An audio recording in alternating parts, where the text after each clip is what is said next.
Have you ever felt someone's hands on you and realized, asterisk, this is the first time I've been touched in months, asterisk? It started with a shoulder massage in the middle of a deadline crunch, fluorescent lights buzzing above us and the smell of burnt coffee lingering in the air.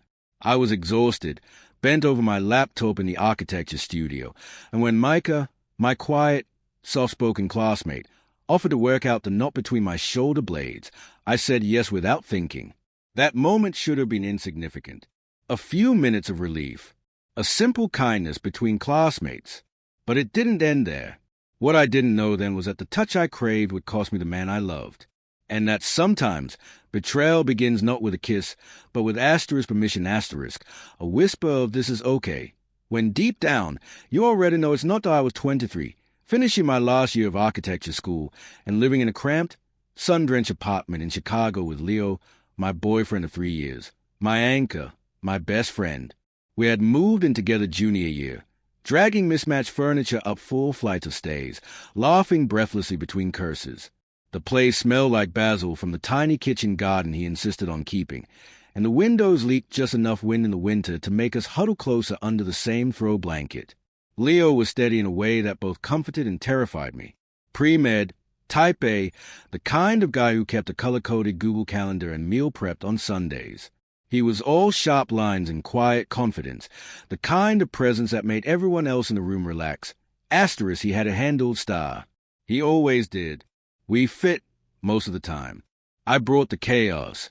Scraps of tracing paper scattered across the table, half-finished concept sketches taped to our walls like some kind of artistic outbreak. He brought order, folded towels, clean sheets, morning smoothers in our chip blender. We dreamed of moving to the West Coast after graduation. Me, designing houses that let in too much light. Him, working in A's or clinics, making a difference. We talked about getting a dog, maybe something ridiculous and small like a corgi. We even had names picked out. But somewhere along the way, the spaces between us started to grow. At first, it was subtle. A silence at dinner. A quick kiss that landed near my cheek instead of my mouth. His absences stretched longer, late labs, night shifts, study groups. I told myself it was just a phase, the stress of being in the thick of it. We were both busy. We were building futures. Still, I missed him. Not just his buddy, but his eyes on me. His questions. His warmth.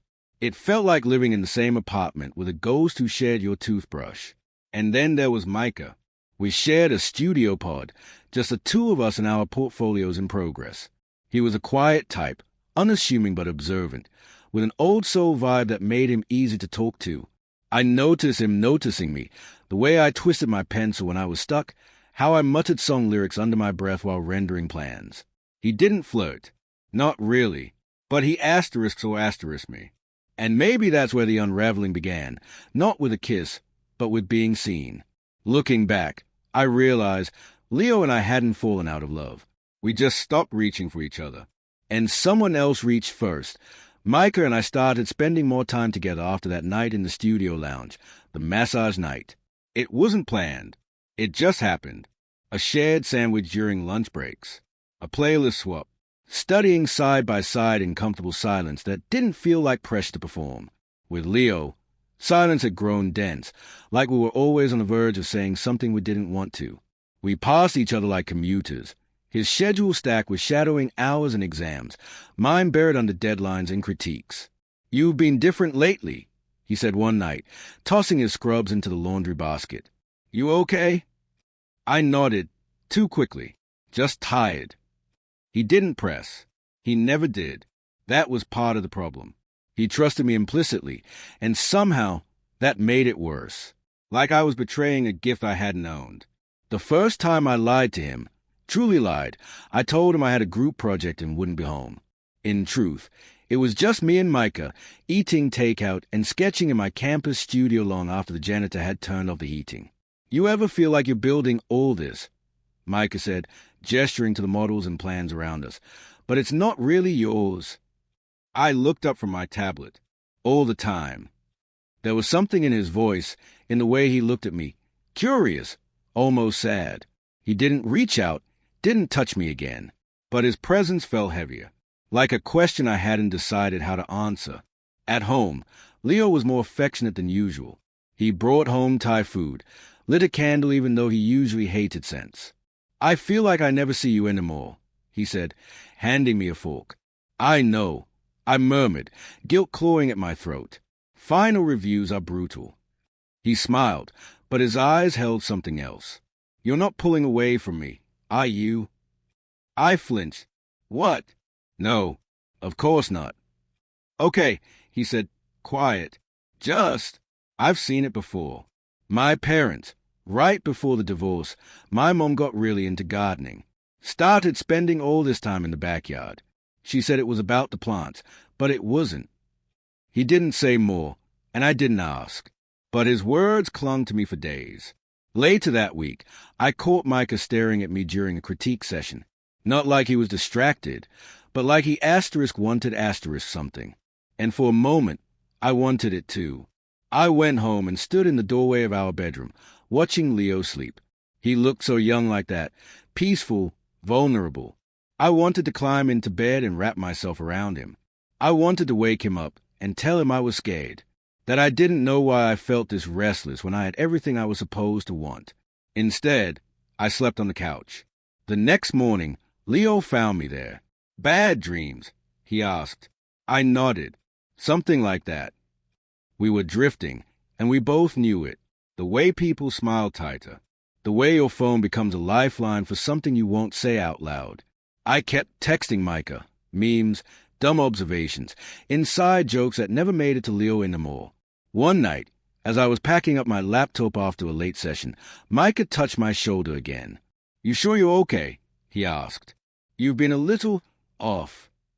I shrugged, trying to keep it light. Final reviews. Emotional carnage. He looked at me for a long beat. "You know you can talk to me, right?" I nodded, but I didn't speak. I was afraid of what might come out. Back at the apartment, Leo was already asleep again, the TV still glowing faintly. I stood over him, my mouth full of unsaid confessions. I wanted to scream "I don't want to hurt you. I love you. I'm sorry. But I didn't say anything. Because the truth was, I wasn't just slipping away. I was already gone. The night it all broke open, the rain was coming down in sheets. Fat, angry drops hammering the windows like they were trying to get in. Leo was supposed to be at a study session across town, but his text came in around 8:43 p.m. Heading home early. Missed you today. I was still in the studio with Micah. We weren't doing anything wrong. Technically. He was leaning over my shoulder, giving feedback on a render. His face was too close. His hand, again, was on my back. I didn't pull away. That was the moment I should have left. Should have said, "This isn't fair to anyone," but I didn't. I let it sit there, the tension, the temptation, like a live wire humming between us. By the time I got home, Leo was on the couch, damp from the rain, holding something in his lap. My hoodie, the gray one I'd left at the studio the day before, the one I told him I couldn't find. "I went to campus," he said softly, not looking up. "Thought I'd surprise you." I froze. My backpack slid off my shoulder and hit the floor with a thud. "I saw you," he continued, voice steady, "through the glass. You didn't see me." Silence cracked between us. "I didn't kiss him," I said, desperate. "I swear to God, I didn't." "You didn't have to." His eyes finally met mine, and what I saw there wasn't rage. It was worse. It was heartbreak. You were already gone. My knees buckled, and I sank onto the edge of the coffee table. "Leo, I didn't mean for this to happen."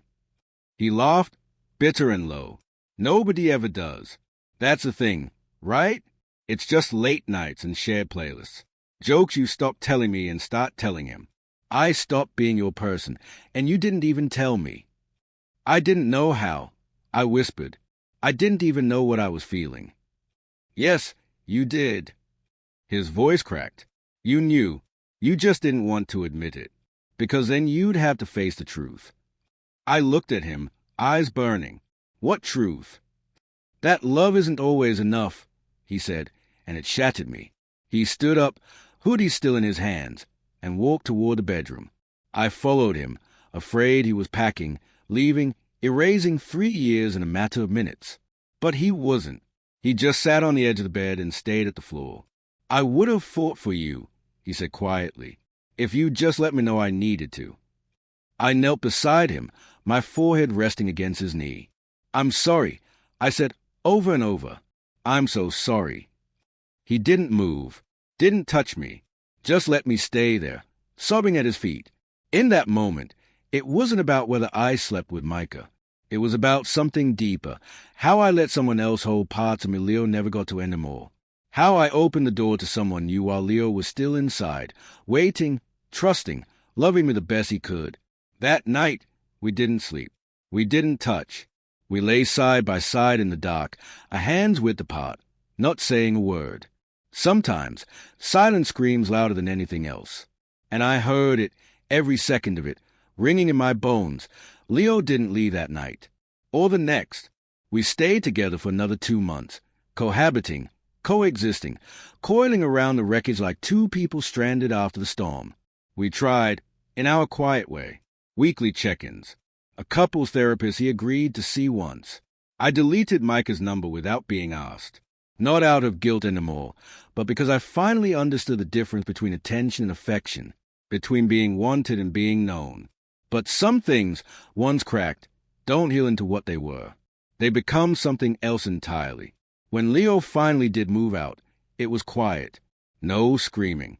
No accusations. Just cardboard boxes and half smiles, and a long, still hug in the doorway of our apartment. The place where we'd once made dinner barefoot and slow dance in mismatched pajamas. "I still love you," I said. He nodded. "I know. I love you too.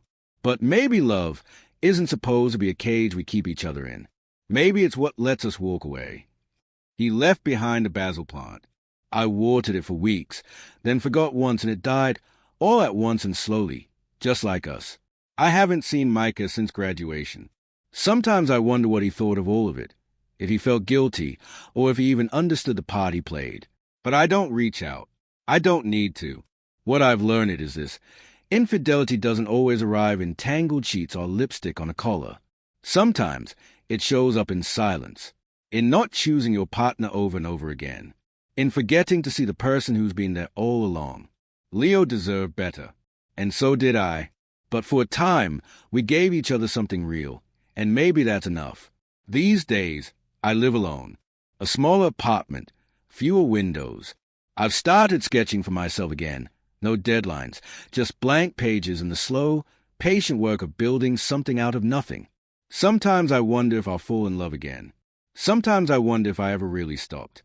But the question that lingers, the one I still ask when the nights get long, is this: asterisk, asterisk, when did I stop reaching for him? And why didn't I notice I'd let go? Asterisk, asterisk.